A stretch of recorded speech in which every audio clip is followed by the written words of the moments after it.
ఎవరన్నా మిస్సెస్ రావు. ప్రతి పురుషుని విజయం వెనుక మహిళ ఉంటుంది అని చెప్పి చెప్తూ ఉంటారు. మరణించినటువంటి ప్రవీణ్ విషయంలో కూడా ఆయన సతీమణి జెస్సికా ఉంది అనేటువంటిది ఇప్పుడు అందరూ చెప్తూ ఉన్నారు. వేణోళ్ళ ఆవిడ యొక్క సామర్థ్యాన్ని కొనియాడుతూ ఉన్నారు. జెస్సికా జీవిత భాగస్వామి అయిన తర్వాత ప్రవీణ్ జీవితమే కంప్లీట్ మారిపోయింది. జెస్సికా తన జీవిత భాగస్వామి కావడానికి ముందు అయిన తర్వాత అనేటువంటి రెండు భాగాలుగా ప్రవీణ్ లైఫ్ని తీసుకోవచ్చు అని చెప్పి చెప్తూ ఉన్నారు. జెస్సికా ఒక పాస్టర్ కుమార్తె, మధ్యప్రదేశ్ ఇండోర్కు సంబంధించినటువంటి పాస్టర్. ప్రవీణ్ యొక్క ప్రసంగాలు విన్న తర్వాత ఆయన మిస్మరైజ్ అయ్యారు. ఆ తర్వాత తన కుమార్తెను ఇచ్చి ప్రవీణ్కి పెళ్లి చేశారు. వాళ్ళిద్దరూ కలిసి ప్రయాణం సాగిస్తూ అనేక మందికి సేవా కార్యక్రమాలను చేస్తూ వచ్చారు. వ్యాపార సామ్రాజ్యాన్ని ఖండాంతరాల్లో విస్తరించారు.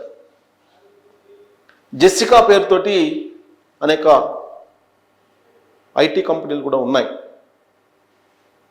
ప్రతి విషయాన్ని కూడా ప్రవీణ్ జెస్సికాకి చెప్పే చేస్తూ ఉంటారు. తాజాగా ఆయన హైదరాబాద్ నుంచి వైజాగ్ వెళ్తూ కూడా జెస్సికాకి చెప్పి తన ప్రయాణానికి సంబంధించిన వివరాలు బయలుదేరారు అని కూడా ఇప్పుడు పోలీసులు చెప్తూ ఉన్నారు. జెస్సికా ఎప్పుడు కూడా కంపెనీలకు సంబంధించిన నిర్వహణ అంతా చూసుకునేవాళ్ళు. ప్రపంచ ప్రసంగికునిగా, సువార్తకునిగా ప్రవీణ్ సేవలో మునిగిపోతూ ఉండేవాళ్ళు. క్రైస్తు మార్గంలో నడిచేవాళ్ళు, క్రీస్తు మార్గంలో ఆయన నడిచేవాళ్ళు. బ్యాక్ ఎండ్లో జెస్సికా ఉండేది. అందుకే ఎప్పుడు కూడా ప్రవీణ్ చాలా జోవియల్గా లైఫ్ని ఎప్పుడు కూడా సంతోష మార్గంలోనే తీసుకెళ్లేవాళ్ళు అని చెప్పి చెప్తూ ఉంటారు ఆయన గురించి తెలిసినటువంటి వాళ్ళు. ఆయన మరణించిన తర్వాత అనుమానాస్పద స్థితిలో పోస్టుమార్టం అయిపోయి రాజమండ్రి నుంచి హైదరాబాద్కి తీసుకొచ్చారు. హైదరాబాద్లో తిరుమలగిరిలో ఉండేటువంటి ఆయన ఇంటిలో భౌతిక దేహాన్ని ఉంచారు.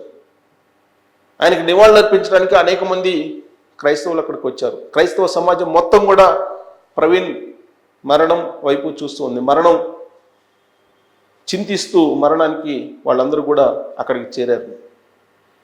ఆ సందర్భంగా జెస్సికా మాట్లాడారు.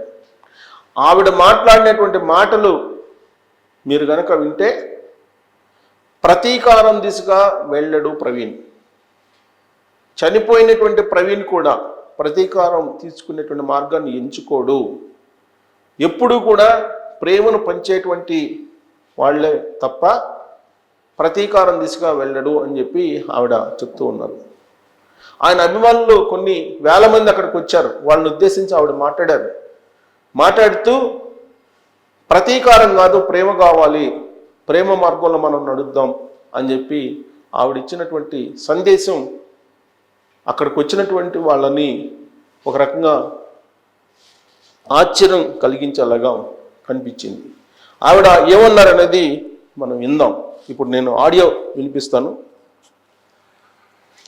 ఆ ఆడియోలో ఆవిడ చెప్తారు. Wife of Praveen Kumar Pagadala.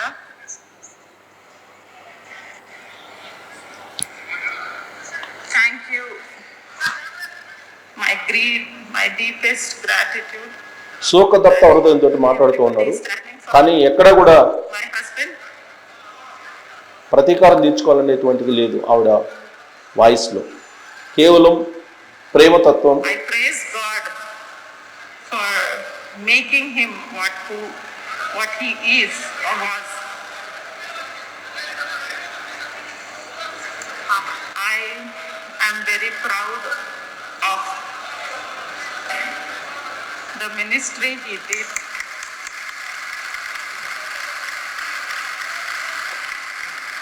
So ఆయన కోసం వచ్చినటువంటి వాళ్ళని ఉద్దేశించి మాట్లాడుతున్నారు. My family and everybody here has to continue the ministry what he has shown us.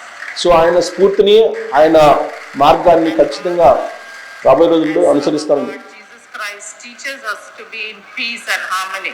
అదే We Shanti have to show through our lives also. శాంతి మార్గాన్ని We are not here to take revenge. We are here to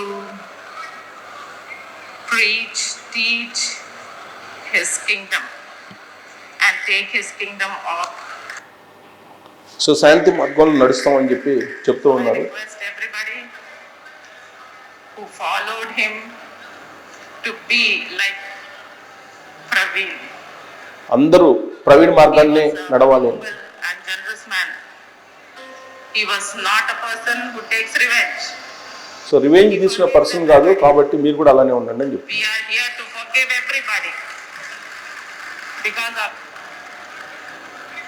And I again thank you everybody here who's seeing and also on YouTube and all over the world. So అందరికీ thanks చెప్తూ, so revenge తీర్చుకునేటువంటి మనస్తత్వం కాదు ప్రవీణ్ది. ఆయన అభిమానులు అందరూ కూడా అదే మార్గంలో మనం నడుద్దాం. రివెంజ్ తీర్చుకునే దానికి కాదు, శాంతి మార్గంలో మనం నడుస్తున్నామని చెప్పి ఆవిడ చెప్తున్నారు. ఈవిడ గురించి నేను ఎందుకంటే జెసికా గురించి ప్రస్తావించాల్సిన అవసరం ఎందుకు వచ్చిందంటే, ప్రతి అడుగు ప్రవీణ్ వెనక జెసికా ఉన్నారని చెప్పి వాళ్ళ దంపతుల గురించి తెలిసినటువంటి వాళ్ళు చెప్పేటువంటి మాట. జెసికా కంపెనీని చూద్దాం మనం. ఇది జెసికా కంపెనీ. జెసికా కంపెనీని చూస్తే మనకు ఇదిగో ఫస్ట్ రేట్ ఇన్ఫోటెక్. ఈ first rate Infotech company Jessica ఆధ్వర్యంలోనే నడుస్తుంది. సో ఇక్కడ మనం చూస్తే జెసికా సంబంధించి ఇవన్నీ కూడా ఆవిడ నిర్వహించేటువంటి కంపెనీలే. ఆవిడ నిర్వహించేటువంటి కంపెనీలు ఇవన్నీ కూడా. ఇక్కడ మనం అబౌట్ కొడితే కనుక ఆవిడ గురించి మనం తెలుసుకోవచ్చు. ఫస్ట్ రేట్ అనేది ఇది అన్ని దేశాల్లో ఉంది. ఇక్కడ చూడండి, ఇవ్వండి 93, 97 ఇలా ఎప్పుడెప్పుడు ఏ కంపెనీలు పెట్టారనేది ఉంది. అంటే ఇక్కడ చూడండి 2008 first standard multi currency reference with global plus, 2003లో introduced multi currency performance reporting. అలాగే 97 first wealthy tech to provide web based performance reporting. 93లో first PC based performance solutions. So ఇక్కడ ఇదిగోండి Praveen Kumar Pagadala and Jessica Pagadala, general manager first rate Infotech. ఇది వాళ్ళ కంపెనీలు. So ఇవన్నీ కూడా జెసికా నిర్వహిస్తూ ఉంటుంది. సో ఇక్కడ సంపాదించినటువంటి సొమ్మంతా కూడా, డబ్బంతా కూడా వాళ్ళు ఏం చేస్తూ ఉంటారని అంటే సేవా కార్యక్రమాలకి పెడుతూ ఉంటారు. సేవా కార్యక్రమాలకి వాళ్ళు పెడుతూ ఉంటారు. అందుకే జెసికా గురించి చెప్పాలి. సహజంగా ఏంటంటే చాలామంది భర్త మరణించగానే శోకతప్త హృదయంతో మొత్తం కోల్పోయామనేటువంటి భావనలోకి వెళ్ళిపోతూ ఉంటారు. కానీ జెసికా ప్రవీణ్ మార్గదర్శకాన్ని ఎంచుకొని అదే మార్గంలో, శాంతి మార్గంలో, సేవా మార్గంలో నడుద్దామని చెప్పేసి ఆయన ఫాలోవర్లందరికీ కూడా పిలుపును ఇవ్వడం అనేది ఆవిడ బ్యాక్ ఎండ్లో ఇప్పటి వరకు ప్రవీణ్కి ఎంత స్ట్రాంగ్గా నిలబడ్డారు అని చెప్పి చెప్పుకోవడానికి మనం ఉదాహరణగా తీసుకోవచ్చు ఆమె ఇచ్చినటువంటి సందేశాన్ని. సో జెసికా ఎక్కడో ఇండోరు, ప్రవీణ్ కుమార్ ఎక్కడో కడప జిల్లా పొద్దుటూరు. మరి ఇండోర్లో ఏమీ తెలియనటువంటి రోజుల్లో, తెలుగు తప్ప ఏమీ భాష తెలియనటువంటి రోజుల్లో ఆయన వెళ్ళి అక్కడికి వెళ్ళి హిందీ నేర్చుకున్న 30 రోజుల్లో, ఆ తర్వాత ఆయన ప్రసంగికునిగా మారి క్రైస్తవ బోధనలు చేస్తూ ఆకట్టుకొని జెసికాకి భర్త కాగలిగాడు. ఆవిడ లైఫ్లోకి ఎంటర్ అయిన తర్వాత ఆయన మరింత ఈ ప్రపంచ క్రైస్తవ ప్రసంగికునిగా పేరుగాంచారు. సో అందుకే బ్యాక్ ఎండ్ మొత్తం జెసికా ఉన్నారు. ఆ జెసికా ఇచ్చినటువంటి సందేశాన్ని చూస్తే ఖచ్చితంగా రాబోయేటువంటి రోజుల్లో ప్రవీణ్ మార్గదర్శకంలో శాంతి అలాగే సేవా మార్గంలో నడవబోతున్నారు. ఆ సంస్థలను కూడా అదే మార్గంలో నడిపించబోతున్నారు అనేది మనకు అర్థమవుతుంది. సో ఆవిడ వాక్యాలు విన్న తర్వాత, ఆవిడ సందేశం విన్న తర్వాత మీకేమనిపిస్తుంది? ట్రోల్ చేయొచ్చు. Thank you.